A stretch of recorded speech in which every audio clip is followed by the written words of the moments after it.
Beş hektar güzel. Nereden 25 hektarını alalım. Bu ekimin 19. 18'de başladı. 19. Hem hisseden ötközüm. Özlerini oşunda 60 hektar bolup var. Şu 25 binin 685 hektar. Anam ne olacak? Ha, sen barlen oşanda. Ha. Ne oldu? Nemenin yeri var. Kasım Aliev'in Aktaş'tın yerini aldı. Aktaş bu yerge demedim durgan. Toprağını alıp gitti. Çok munisipal yer bu. Bana giyin. Bu yerде 85 hektar cekemen çıkpı. Hazır çekim. Hazır 25 bin. Bol. Malumat ver şu boydan. Şu yer boyunca. Бұл жерде 25 гектар жерін ушундай проект кылабыз, 10 миң адамды жумуш менен орун менен камсыз кылабыз, текстиль фабрика курабыз дегенде узак мөөнөткө шарттык кеңештин макулдугу менен ижарага берилгенде кийин инвесторлорубуз көнбөй атат, жеке менчикке сатылга деген 2,5 миллион сомго биринчи бааланып сатылган экен. Кийин укук 1,5 миллион сомго 25 гектар жерде. ооба. Анан кийин укук коргоо органдары тарабынан иш козголуп, буну кайра көз карандысыз баалоочуларны баалатып 33 миллионго аз бааланып калган деп туруп, ошо 33 миллион сомду батир түрүндө 6 батирге ошо өткөзүп берилген. Кагазында. Бирок батирлер фактически бүгүнкү чейин өткөзүп берилек. Кагаз менен келишим менен өткөзүп берген да. Бул азыр канча киши иштейт экен? Кабарыңыз жокпу? Азыр азайтып калдык деп кече директор ошентип атат эле. Өздөрү Эмне болгонуздармы? ушулардын караштуу окуу корпусу. Siz kavramı jokпу?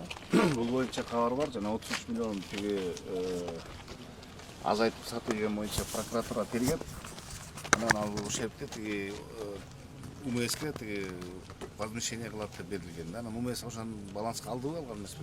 Жок, бизге квартира берилген жок. Квартирасы фактически берилек, өткөрүп берилек. Фактически кылмыш иши сотко кеткен. Сотко кетип, тийиштүү адамдар жоопкерчилигин алган. Чечим менен. Аны деген эгерде ушерпти муниципалдык менчикке өткөрүп бербесе, бул маселени карашыбыз керек экен да кайра. Бактыбек Өмүрбекович, мынау жер боюнча тага чейин бул кереги деле жок жер экен да. Көрүңүзбү мына жерди бардыгын? Кайтып мэрияга алыш керек. Я. Бул боюнча комиссия түзүп туруп, мэриядан комиссия менен иштеп чыгыш керек экен да. Так, Замирбек Башевич.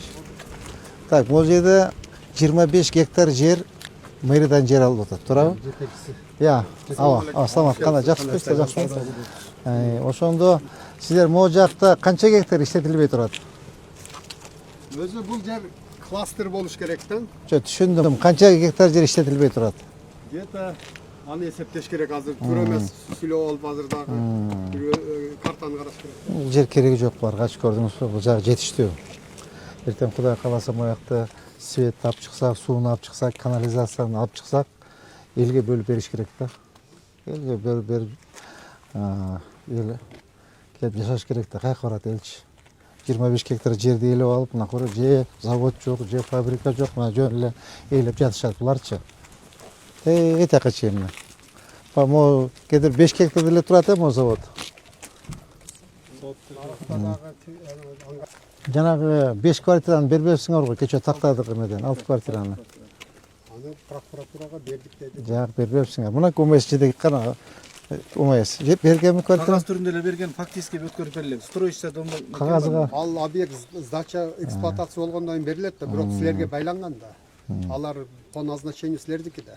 Биз жана юристтерге да айттык. Эми кагаз жүзүндө эле келген сделка болуп тур, бизге фактически пайдаланууга алына элек, берилек деп. Бирок ал берилет да, объект эксплуатацияга тапшырылгандан кийин полностью өтөт да. Качан бүтөт ал? Объект өзүнүн план строительство менен кетип баратат. Полностью жительдерге техпаспорт тапшырылганда силер 5 ошол клиент мэрияга өткөрүлүп берет. Ал башка бирөөгө берилбейт. Качан тапшырылды? Ушул жылдын аягында уже мына жерин эле калтырып туруп калган кереги жок жерин баарын мэрия кайтып алыш керек да. Кереги жок жерде эмне кылат булар? Тем более за копейки взяли. 25 гектар жерди 2,5 миллион сомго. Ну 2,5 миллион, 33 миллион сом деп атасызбы дагы? 2,5 миллионго берилгенде да начисление болгондо атасызбы? Прокуратура ишти козгоп, кайра оценка кылдырып, Анан 33 миллион сомго дагы. Ну 33 болсун, бияғы 2 миллион, 35 миллион жарым. 35 миллион 500 миң сом екен. 25 гектар. Ошонда канча болуп калат? Эсептечи. 25ке бөлгөндө 25 1 миллион 400 миң. 1 миллион 400 миллион. гектара. 1 гектар жер. 1 миллион 400 миң. Көрдүңүзбү? Ал 1 гектар жер эмес, бияда 6 соттук жер, бир земельный участок 1 миллион сомго бербейт. Белгилүү мамлекеттин кайтарып мэриянын жерин бергиле деп иштетпесиңер. Эмне кыласыңар ушунча жерди басып отуруп? Мына кара жөө эле мусорный полигон болуп жатат. Bu жерде строительство болот да. Качан болот? Экинчи этап, үчүнчү этап өтүрүп каралган. Эч качан кылбайсыңар силер. Кылсаңар мына ичиңерде эле пустой экен. Канча работниктер бар? Эмне жумуш жасап атасыңар? Канча шаарга налог төлөп атасыңар? Эчтеме төлөбөйт экенсиңер. Жок, төлөнөт. Кана канча төлөйсүңөр? Мына мага кече маалымат берсең. Туруп азыр сизге Мына кече мен налоговый нерсе эч нерсе төлөбөйт, иштебейт эле отурат дейт. Кадр жок, специалист жок, сырье жок деп отурат дейт. Хорошо. Хорошо. Сиз эме боюнча, муну боюнча катуураак иштеңиз, түшүндүңүзбү? Могу кереги жок жерден баарын кайтып алыш керек мэриягачы. Эмне кереги бар мынча жердин баардыгын? Мына керектүү жерин алып калсын дагы, и то под вопросом караш керек. Лучше элге бирер эл иштетсин. Азыр Кудай кааласа эртең маяка эметсек, жер берсек, мына жер баардыгын элге жеке менчик 6 соттуктан бөлүп берелик. Үйлөрдү курсун, эл келип жашасын. Урматтуу генерал Камчатович тапшырмасы менен базар курулганда жанагы бир аз точкалар кичкерээк болуп калган экен, кичине кылыпчу. Аны 6 квадрат, 7 квадраттан болуп калган элдер жаап ызылдагандан барын кайтып 10, 12, 13 квадратка чейин чоңойттук да. Мына. Көрсөтсөңчү. Мынакей.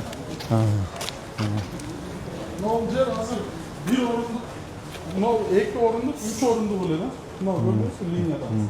Şu линияны кайра чоңойттук да, мына азыр 9,5 квадрат да. Бул дагы 9,5, бул дагы 9,5. Бул дагы чүнкү 9,5 эң кичинекейи дагы бизде сандык деп коет. Алар өздөрү разы болушту, 7 квадратка отура беребиз депчи. Өзү бизде эң чоңу 7 квадрат болчу да. Базардын эмесине карап салганбыз. Анан азыр чоңдорго ошентип 9,5, 10го чейин чоңойтуп бердик. Та 20 күнү көчөбүз да? 21 күнү көчөбүз. Каласа, 21 көчөбүз. Базардын салыктарынан бере берет. Ооба. полный салыктары, Салыктары, жер акылары төлөнөт. Жер акылары төлөнөт. Я. Ооба. Азыр Кандайсыңар кыздар? Сол жакшыбы? Батыраак көчпөйлүкпү? Мына көрдүңүзбү? Кенен болду. Мына кенен болду да. Кенен болду. İşte мурда кичкей болчу да, мондай болчу да мына. ошол линиясы. Мына. Мондай болчу. Азыр муну коштук да. Азыр 9 квадрат болуп калдыбы? 9,5. 9,5. Мурда 6 квадрат болчу. 6,5, 7 болчу. Бул туалет ичине кечиктен өтөт. Мына уже почти бүт түшөт. 15-inde даяр. Бул жерде эмеси бул туалет өтө эмеси көп. 68 очкосу бар. Базарга кеңири жетип турат болчу. Biz 20 gün уже элдерди көчүрө баштайбыз. 20 апрель күнү көчүрө баштайбыз. Түшүндүңбү? 15'ine bitirip verelim. Ya. Намне туалет. Бул туалет. 15'ine bitirip бересиңби? Ya уже dayar уже. Kaçar erken basarız Baybek'e? Bek, Ömürbek, hazır mol жерде bizde 2,5 миң точка var da. 2,5 миң точка var. Bizde bazarda köçe turgan adamın sаны где-то bir 10 миңден 13 15 миңге чейин содагер бар экен. Жеке ишкер. Базар менен содагылар тургандар. То есть азыр мына биздин 2,5 миң точка менен биз содагерлерди камтай албай атабыз да. Бул биринчи жагы. Экинчи жагы нар жагында дагы базарыбыз бар, Ал частниктерге. Ал частниктерге бергенбиз, алар өздөрүнүн эмес содагерлерине куруп атат. Мына бизге күндө где-то bir бери дегенде 30-40 киши келет да, биз эртең көчсө базарга каяка барабыз депчи. Ушу маселени чечели деп, бияка дагы 15 гектар жерди, 15 гектар жерди. Мынакей баштадык базардычы. Азыр мынакей 1 ай болду иш башталганына, 1 ай. Азыр апрель, май, июнь. 1 июлда Кудай кааласа ачабыз. 1 июль күнү базарды ачып баардык коллективине келип ачып, элди киргизип, мынакей баардыгы даяр. Техникалар иштеп атат, фермалар келди, бияк иштеп атат. То есть недостаток жок да. Урматтуу жетекчилер, урматтуу Бакытбек Өмүрбекович, бул жерде ошо 2010-жылы ушул жерде маалыматыңыз бар. Жанагы тополоондон кийин 500 гектар жер тилкеси ажыратып берилгенде жаңы конуш болот депчи. Ошо боюнча азыр архитектор турат, кадастр турат, ОМС турат. Кыскача маалымат берип койсоңор, эмнелер каралган болчу ошо боюнча кыска маалымат бергиле. Анан жеринен да көрөлү, макулбу? Бүгүнкү күнгө карата шаарыбыздын 3224 жарана кең сай массивинен жеке менчик турак жай куруу үчүн жер тилкесин берүү жөнүндө Ош шаар мэриясынын токтомдору кабыл алынып, жарандарга бөлүштүрүлүп берилген. Канча үй курулду 3224төн? 100дөн ашуун. Мыйзам боюнча мына арадан 15 жыл өтүп кетти, же канча өтүп кетти? 14 жыл, 15 жыл кетти. 15 жылга каратат. Жер тилке алган жарандардын алды каза болуп калыптыр, жок экен бул жердечи. Ошол боюнча кандай мыйзам чегинде жумуш алып барышыбыз керек? Токтомду чыгарганда жергиликтүү бийлик өзү карап чыгарат. Эгер ошол жылдар 2 жыл деп көбүнчө жазылат. Бүт токтомдоргочу. 2 жыл ичинде ошону реализация кылыш керек. Кылбаса ал жаран каза болду болбоду сөз мыйзам түрүндө өтүп кетет кайра мамлекеткечи. Эгерде каза болгон жарандар болсо, ал тем более анда мамлекетке кайтарылат. УКСындагы маалыматты угуп койбойлукпу? Канча каражат бөлүнгөн, канча каражат освоили, канча каражат калды дегендей маселеде. Инфраструктуранын курулушу мамлекеттик дирекция тарабынан башталган. Мамлекеттик дирекция тарабынан башталып 2011 миллион сом акча ошол мамлекеттик дирекция тарабынан. Канча дейсиз? 211 миллион 924 миң. Эмне жумуштар аткарылды ушу 211 миллион сомго? 11 миллионго биринчи бул жер пустой жер болгондуктан о ДЭУдан ушул жака чейин жолду ремонттоп калыбына келтирип, кеңейтип, шабалдап ушул жака чыккан жолдор башталган. Канча узундугу канча жол болду ошонун жолдун эмеси? 4,5 километр ушул жерге. 4,5 километр жол курулду. Так.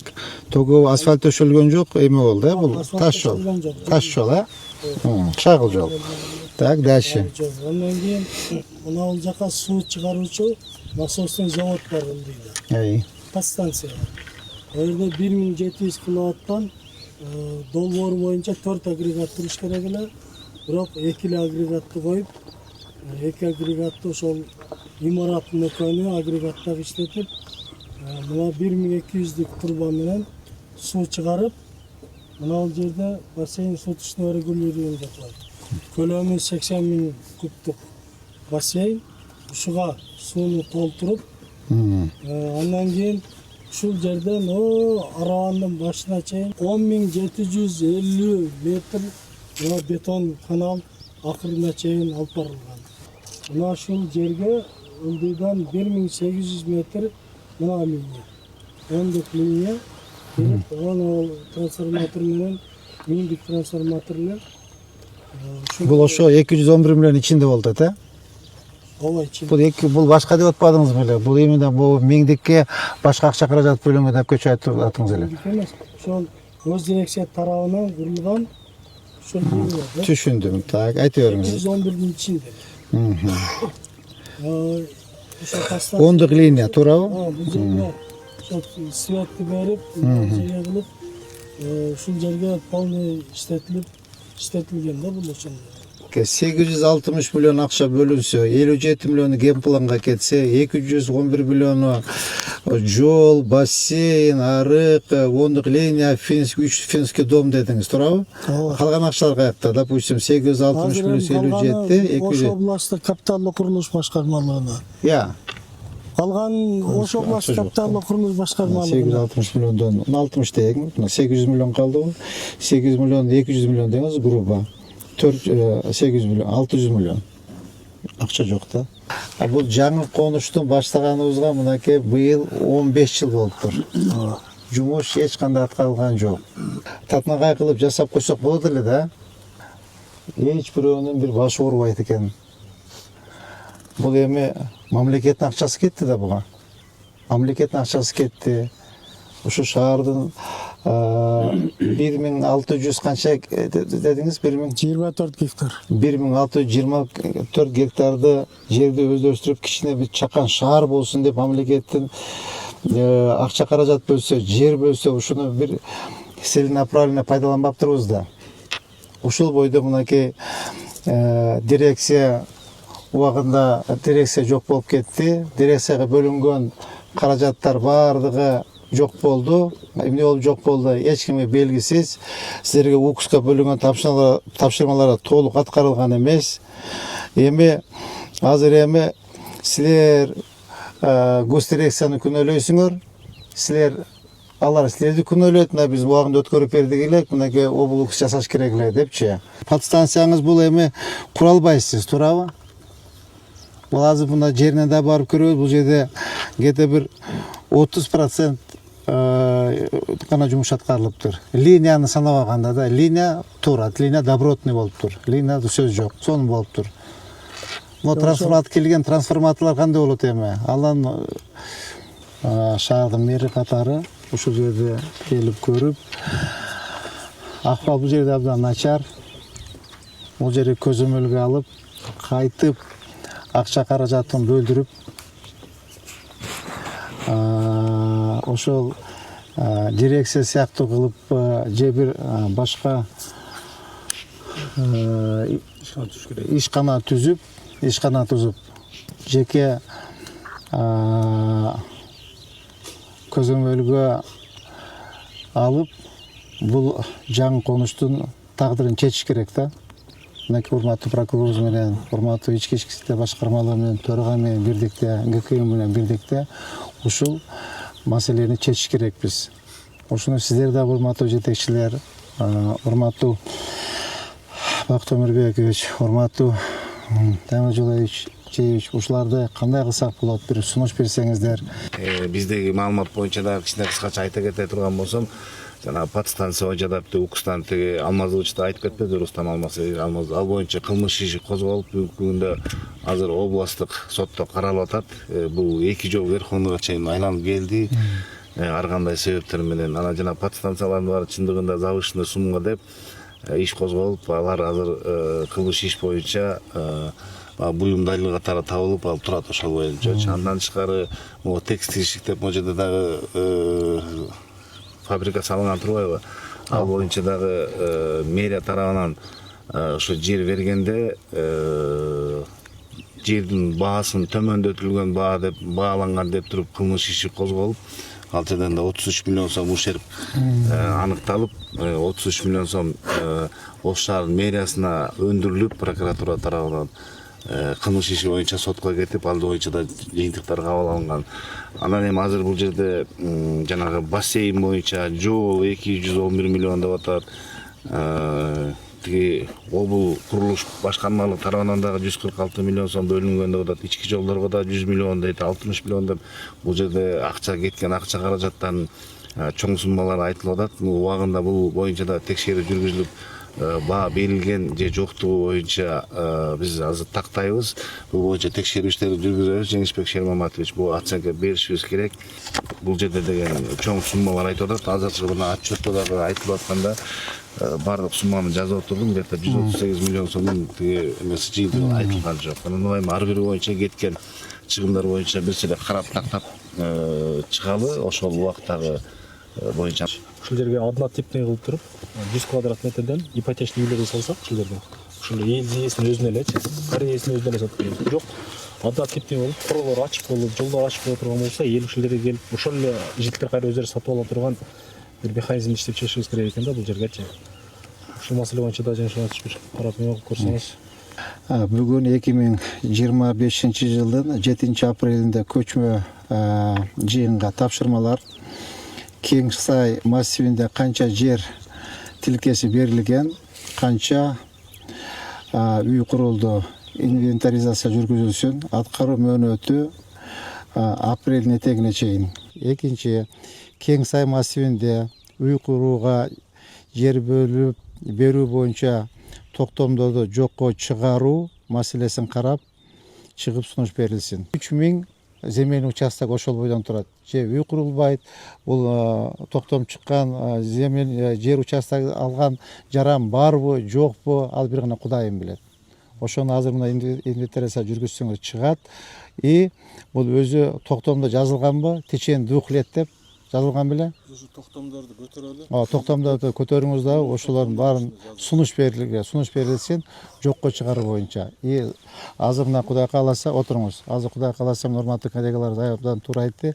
Бул мен Кудай кааласа урматтуу президентибиз Садыр Кожоевичке, урматтуу генерал Камчыбек Кыдыршаевичке ушул жыл массив эми боюнча Кең Сай жыл массив боюнча мен маалымат берем. Ушундай акыбалыбыз начар экен, каралбай калган деп бул боюнча маалымат берем. И дирекция түзүш керек, кайтаданчы жеке мен ойлоп атам, эми Камчыбек Кыдыршаевичтен сурансак ошо кесе жеке өзүнүн көзөмөлүнө алып берсе ошол жери депчи, ошо бөлүнгөн каражат боюнча, эме боюнча ошол киши мен ойлоп атам, бир жыйынтык болот эле депчи. Азыр дагы бир туура эмес кишилер болуп калса, мамлекеттин акчасы, элдин акчасы туура эмес пайдаланып жок болуп калабы деген үмүттөмүн да. Ошон үчүн ушул тапшырмаларды аткарылыш керек. Анткени дагы бир жолу кайталап коеюн, урматтуу бүгүнкү жыйындын катышуучулары, урматтуу коллегалар, бул как мэр катары, шаардын мэри катары бул менин көйгөйүм да, мэриянын көйгөйү. То есть ушу жерге келип элдин маселесин чечип, ушу Кең Сай шаарын жыл массивти жаңы конушту татынакай кылып оңдоп коюш ошол биздин мэриянын жумушу болуп калат. Мэр иштебесе, мэрия иштебесе, анда бул жерде раскулачивать эле бир-бирден участок алып кете берсе, анда кандай? Анда мыйзам деген болуш керек, тартип деген болуш керек. Мыйзам иштеш керек, тартип иштеш керек. Буну көз дирекциядан мына жерге сууну неме кылып, мынадан ана БСРге освещение кылып, иштетип алганды. Иштеген анан кийин ушундай болуп калды. Иштегенби бул? Ооба, иштеген. Şu kırığın 24'te ячейка kırığın şu. Eşitme yok mu içinde? Her birinde bunlar var. Bir yerde karol kişi var mı? Караол койбой атат да. Ya. Караол койбой атат. Karavol koy baktır bu yerde. İçindekiler Ya. bizden çıkarıp ketken atıyor. Eşitme yok çıkıştı. Kança karajat ketdi uşul yerde? Şuğa 205 milyon akça verilgen. Anan 205 milyon. 134 milyon somduk, mına 82 milyon, ana 40 milyon, 122 milyon bol. Anam buna linya, buna stроительный iş, Ошондо buna kanalı 134 milyon somduk. кайсы компания эметtiler bunu? Bunu elektromontaj деген акционерное общество генподрядчик болгон. А Су-Транспром жилстройде око субподрядчик болуп иштеген. Жана козголгон иш боюнча. Ооба, ошол боюнча. Оператордор. Ооба, ошолор. Облустукта карап алат. Ооба, ошолор. Бул баланс кандай элек? Бул эми иш күнгө өтөлөк да, незавершенкада. Буну бүтүргөндөн кийин анан Ошпеске баланс калат да. Ушуну мамлекет өзү курса болбойт беле. Булар менен мен билбейм, түшүнбөйм. Бул канча 15 жылдан бери соттошобу? 15 жылдан бери сот бүтпөс болду да. 14-жылдан бери. 14 почти 11 жыл. 11 жылдан бери сот бүтпөс болду да. То сотко келбейт, то ооруп калат, то эмeye кетип калат. Муну кайтып бир көзөмөлгө алып, жаңы дирекция түзүп, ишти башташ керек. Башка булар менен ничего не получится. Акча жок да жеп койгондо туурабы? Жок акча, дебиторский задолженность. Ал эмне кандай дебиторский задолженность түшүнбөдүм. Олар карыз да бизге. Ал Акчаны берип койгонбуз, жумушту аткарбай коюшкан. Ошон дебитор болуп калат. Аны эми силер бергенсиңерби, дирекция бергенби? Жок, биз аркылуу. Эмне үчүн анча акча берип койдуңардан кийин? Муну карап бербейсиңерби? Допустим, выполненных работ тапшыргандан кийин анан бериш керек болчу акчаны. Ол жерде мындай ситуация болуп калганда, мынаны Россиядан алып келебиз деп, олар менен договор түзүп, ошондо олар договор Россиядан алып бизден чыкпайт эле да. Кээ бирлер договор биринчи аткаргандан кийин отуруп Выполненных работ АБР. Мен договор түзүлгөнүнө жарашан бардыгын мыйзамдуулугун карап чыгабыз. Дебиторский задолженность болбош керек да. Ал компания барбы эми азыр? Азыр жок эсептеди. Я. Аннулировать. Ооба, жок да. 205 миллион дедиңиз, Ооба. Алган. 5 миллион.